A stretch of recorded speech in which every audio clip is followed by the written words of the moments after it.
Hoje não é um dia comum. Há algo diferente no ar. O céu está em movimento e Deus está prestes a fazer o inesperado na sua vida. A sua oração foi ouvida, suas lágrimas não foram em vão. E mesmo que tudo pareça igual por fora, por dentro, algo sobrenatural já começou a acontecer.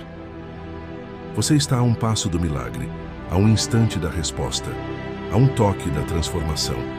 O impossível está sendo alinhado pelo próprio Deus e hoje pode ser o dia em que tudo muda.